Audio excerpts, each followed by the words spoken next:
Hey guys, Mark here. I hope you're all well. In today's video, I'm going to do a combination tutorial between the Paracord crafts as well as canvas work. We're going to lace together a nice looking coin purse that you can use in your everyday use or as a gift. The project is made using a single loop lacing, but you can use any other type of a lacing style that you prefer. The principle is the same. Now, I went into a lot of detail in this video, so for some this may be a bit too much. But I wanted to cover everything so that the maximum number of people can benefit from the tutorial. In any case, it is a simple project and a very enjoyable at that. It opens up new ways of using Paracord and I really enjoyed doing it. With that said, let's begin.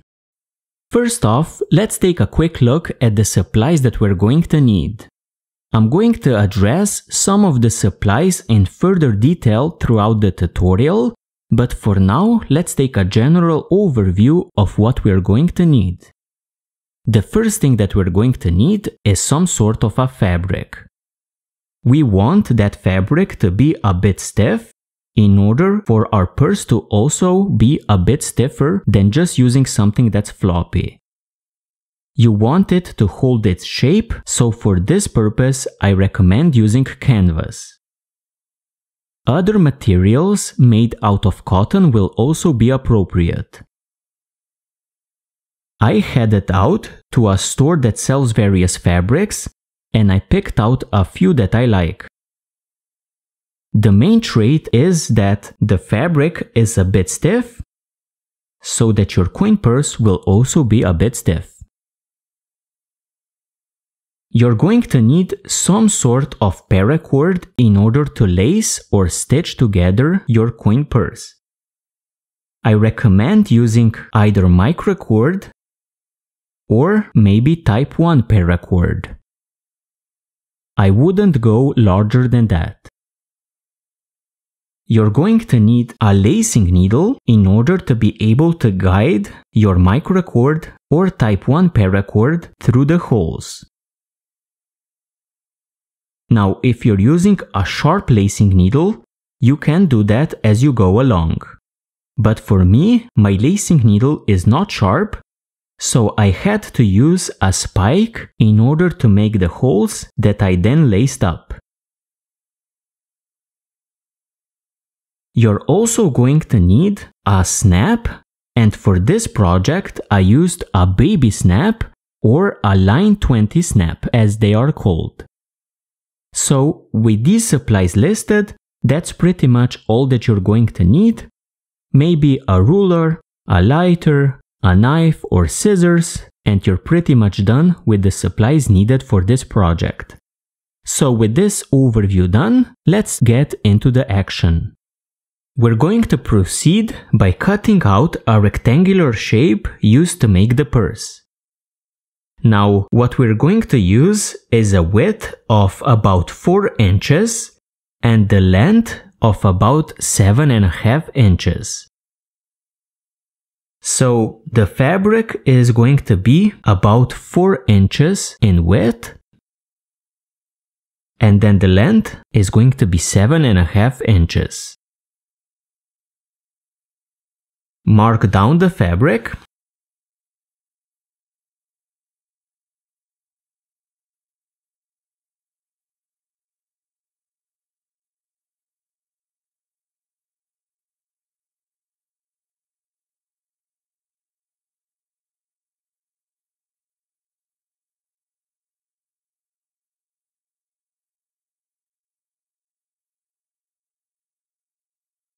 Then we're going to cut it out.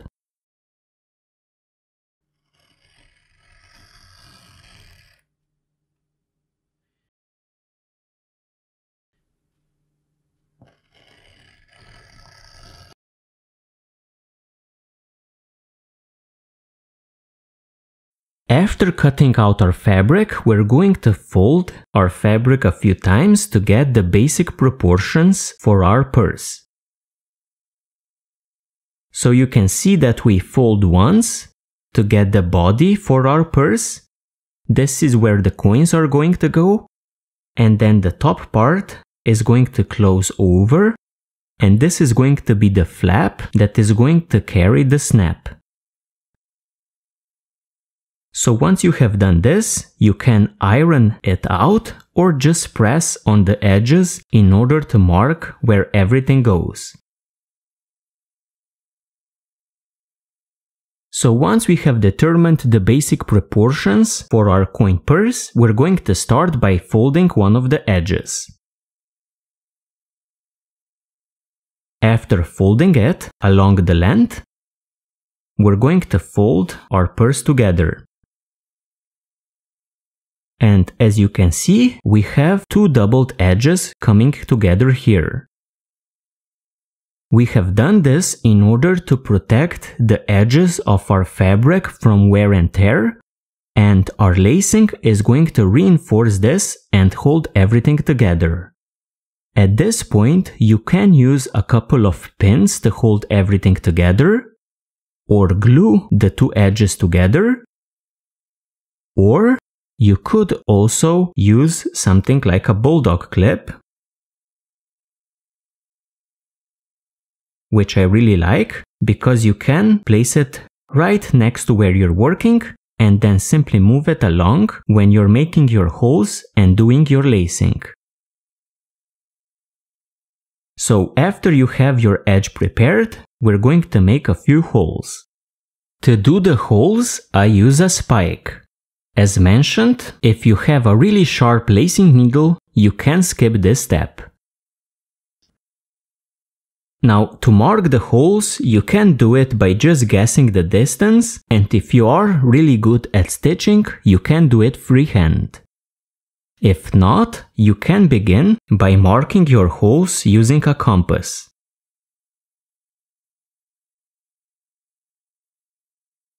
And then piercing them using the spike. Now, what I do is I place my fabric onto a piece of wood, then simply pierce my hole.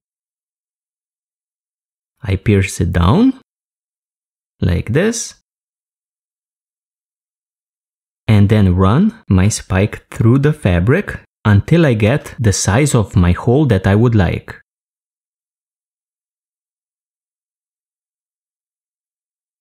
Usually I'm going to do 3 holes, then do my lacing, then do the next 3 holes, and then do my lacing, and so on. It is a matter of preference, and as long as you make your holes, you're going to be able to do your lacing. As far as the cord goes that I'm going to use for the lacing, for this size of my fabric, which was about 7.5 inches in length, and about 4 inches in width, I'm going to use about 5 feet of my cord. This should be more than plenty. I have prepared my cord by attaching a lacing needle onto one of the ends, and I burned the other end in order to get a mushroom cap-like look. To start your lacing, take your lacing needle with the cord attached and feed it through the first hole. Pull the entire length through, and the mushroom cap on the other end of my cord is going to jam here. I'm then going to come around and go through the same hole again. I made my first hole a tiny bit bigger just to accommodate my lacing needle for the second time.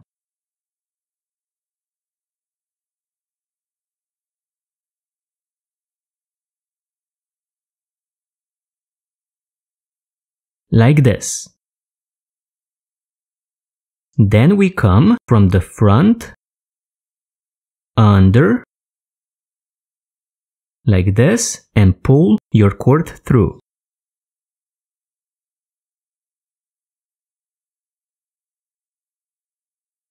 Like this. And that's all we're going to do. You can see that my cord has made a nice round shape here at the top. And you will want to tighten everything up then go through the second hole from the front,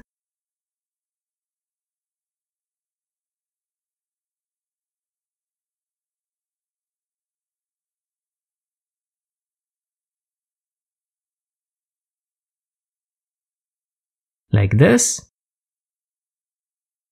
then under,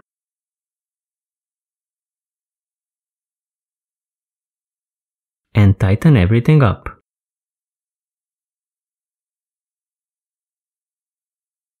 Like this. Then the third hole, again come from the front, through the hole,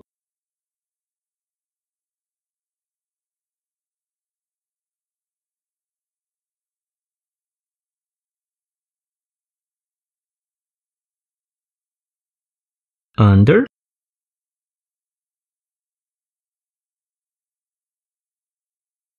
then tighten everything up.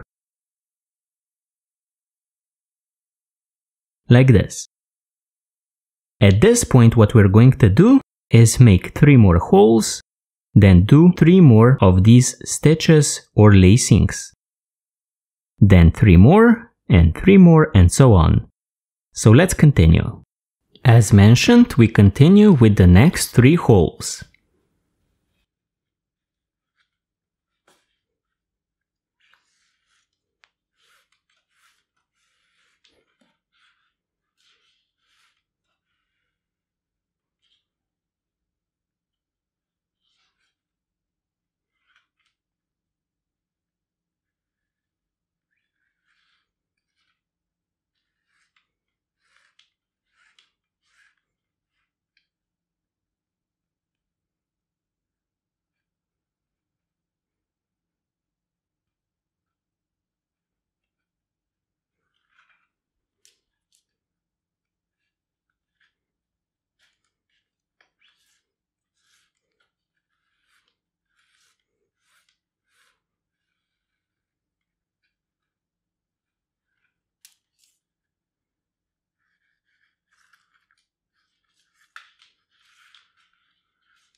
Like this. Once you come quite close to this middle edge here, we're also going to fold that edge down in order to protect it from wear and tear. So something like this. Now we would continue by simply piercing another hole and then continue lacing this side all the way up. Once we reach the top, we are again going to fold the edge down in order to protect it. So like this, then make a hole and continue around the edge. When you want to travel around the corner, all you do is you re-enter the same hole at the edge again.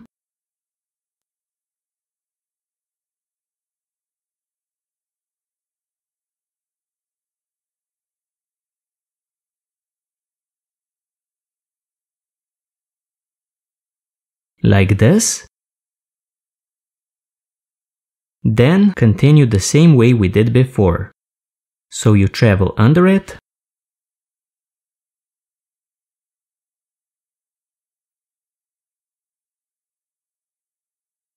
and like this.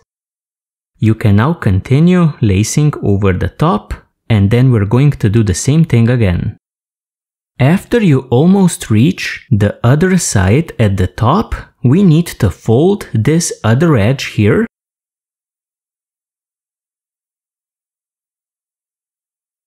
So we fold everything in so that we get a nice doubled edge.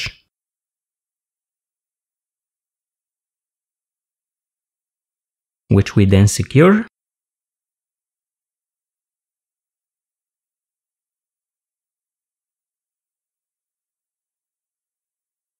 And at the top we need to make sure that the top section is going over this side fold. Then we do a few more holes and then do the corner like we did before. On the other side we do the exact same thing that we did on the previous corner. So what we're going to do is we're going to travel through the same hole that we went before.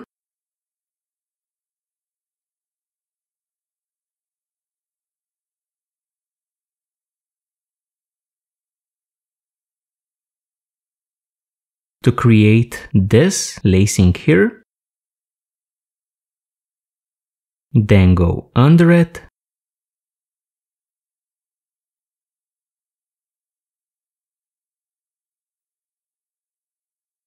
And we get our corner. And finally, the last step that I really need to point out is that when you reach the other edge of this center that we have folded, you need to also tuck it down in order to fold it and then do your lacing. Once you come to the very end, I take my lacing needle and travel on the back side and come through the same hole again.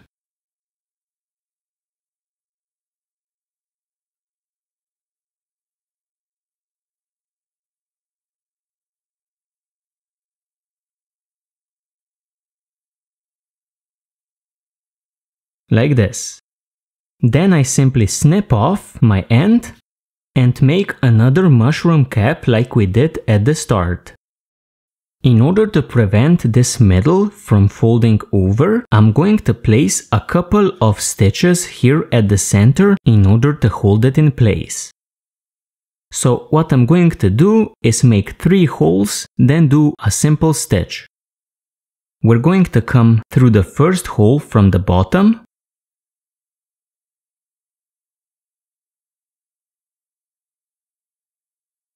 Then down through the second of the holes.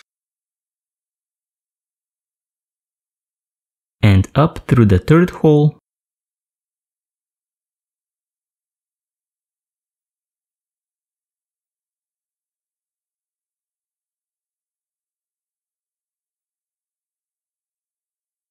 Then back and down through the second hole.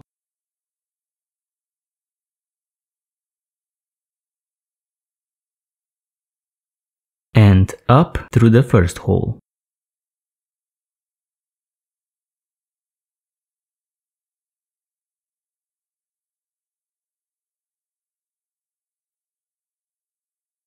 With that, we can now cut and melt the end. The last step is setting the snap. To set the snap, take your spike and mark down where you want your snap to be.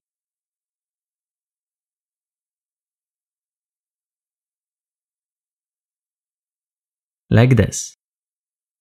Then we're going to take our snap and we're going to set it.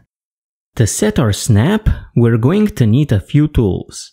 We're going to need a snap setter specifically made for the baby snaps.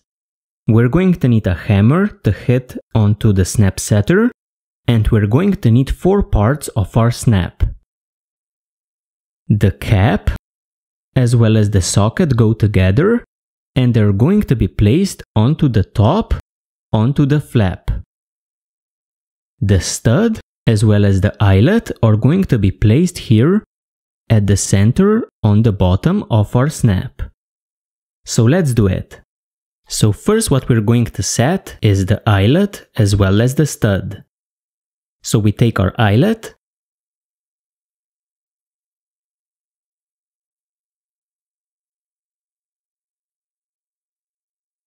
we place it through the hole,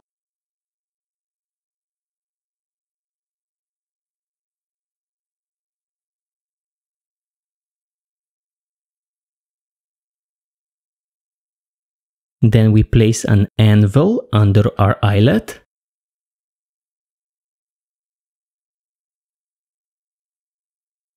Then the stud. This is the stud.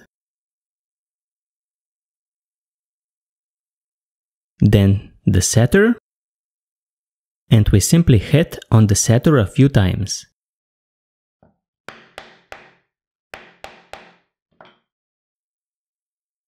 Now let's set the other side.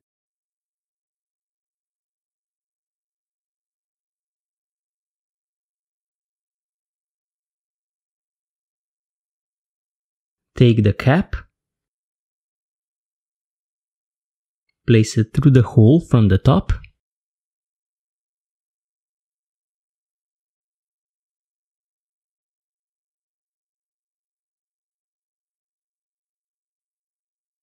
then place your anvil under the cap, place your socket over it, take the setter, and hit on the setter a few times. With that, your project is complete. So guys, with that we have made yet another coin purse. I hope you enjoyed this tutorial and that you will build upon it and make some great projects. Thank you for joining me and see you next time.